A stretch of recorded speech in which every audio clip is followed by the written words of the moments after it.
ये कहानी है स्वाभिमानी नरेन और उसके परिवार के। जीवन की गाड़ी जब गरीबी और मजदूरी की पटरी पर डगमगाने लगती है, तब इंसान का असली चरित्र सामने आता है। लालच और इंसानियत के बीच के संघर्ष की शुरुआत होती है एक गांव के घर से, जहां से नरेन को बेदखल किया जा रहा है। अब मैं कहाँ जाऊंगी मुखिया जी, वो भी घर पर नहीं है। कृपया हमें कुछ और दिनों का समय दे दें। अरे नहीं नहीं, तुम्हें और समय नहीं दिया जा सकता। मैंने वो घर ज्येष्ठ के महीने में ही तुम्हारे पति से खरीदा था। आज जाऊंगा कल जाऊंगा करते हुए 5 महीने बीत गए। अब तुम्हें घर छोड़ना ही होगा, समझी? वो अपने एक दोस्त से कुछ पैसे लाने गए हैं। लौटते लौटते दोपहर हो जाएगी। तब या तो हम आपके पैसे वापस कर देंगे या फिर घर छोड़कर चले जाएंगे। नहीं नहीं, अब मैं एक पल का भी समय नहीं दूंगा। तुम यहाँ से विदा होगी या फिर जबरदस्ती बाहर निकालूं?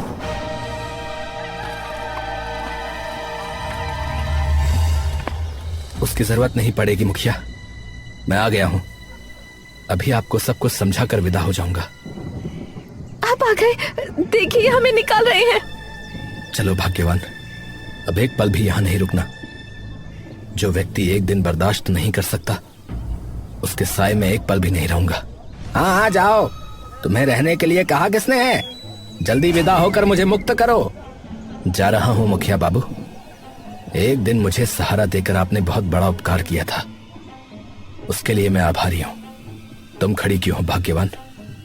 जल्दी जाकर अपना सामान ले आओ। हम अब कहाँ जाएंगे? हमारे पास जाने की कोई जगह नहीं है। उनसे कहिए ना कि आज की रात का समय दे दें। इसके जैसे पाखंडी से मैं और विनती नहीं करूंगा। तुम जल्दी जाकर कपड़े और सारा सामान लेकर आओ। पापा, ओ पापा, अब हम कहाँ जाएंगे? पता नहीं बेटा, जहां ऊपर वाले ने हमारे लिए ठिकाना रखा होगा वहीं जाएंगे। और आप भी सुन लीजिए मुखिया बाबू, एक दिन आप मुझे ढूंढेंगे। मैं उस दिन का इंतजार कर रहा हूं। अरे जा जा, तुझे ढूंढने का ना तो मेरे पास समय और ना ही इच्छा, समझा? मेरी आंखों के सामने से दूर हो।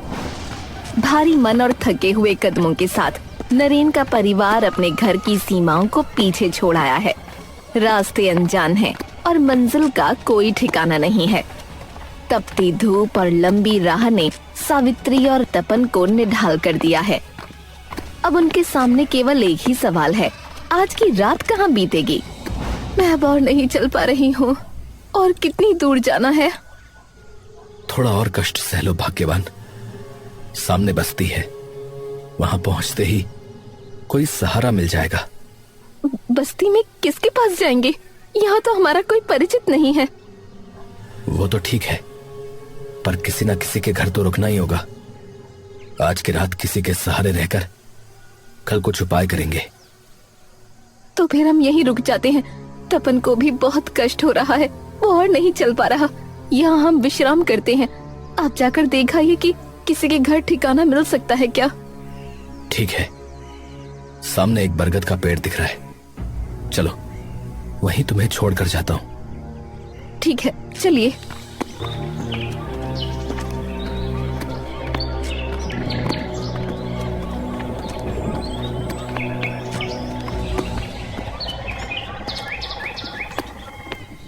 एक बात बताओ, अकेले रहने में डर तो नहीं लगेगा? नहीं नहीं, डर कैसा? और फिर तपन तो साथ है ही। ठीक है, सावधानी से जाना। नरेन उम्मीद की एक किरण तलाशने के लिए गांव की ओर निकल पड़ा, जबकि सावित्री और तपन उस विशाल और पुराने बरगद के पेड़ की छांव में अपनी किस्मत के भरोसे ठहर जाते हैं।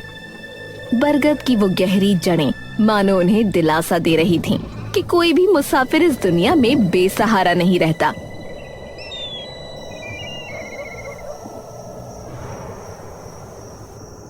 घर में कोई है? क्या घर में कोई है? अरे इतनी रात को कौन आया है? मैं एक परदेसी मुसाफिर हूँ, आपके पास थोड़ी सी पनाह की उम्मीद से आया हूँ। परदेसी मुसाफिर? आपका घर कहाँ है? तालासारी गांव, यहाँ से 20 कोस दूर। तालासारी?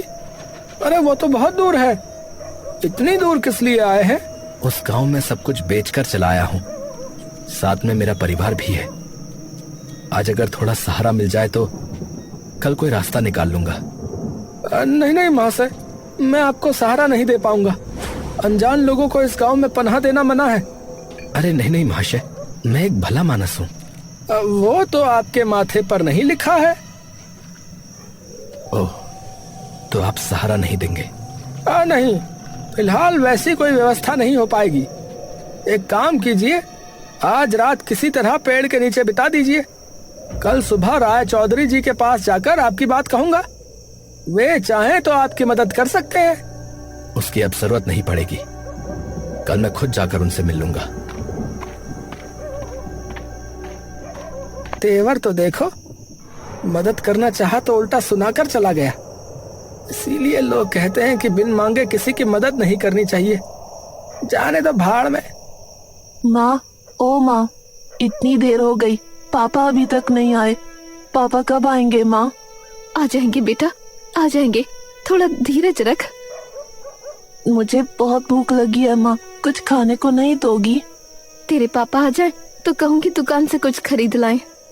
अच्छा माँ, क्या इस बरगद के पेड़ के अंदर रहा जा सकता है? तब पागल, क्या पेड़ के अंदर इंसान रहते हैं? देखो माँ, पेड़ के अंदर कितनी बड़ी एक कोठरी है। अरे सच में?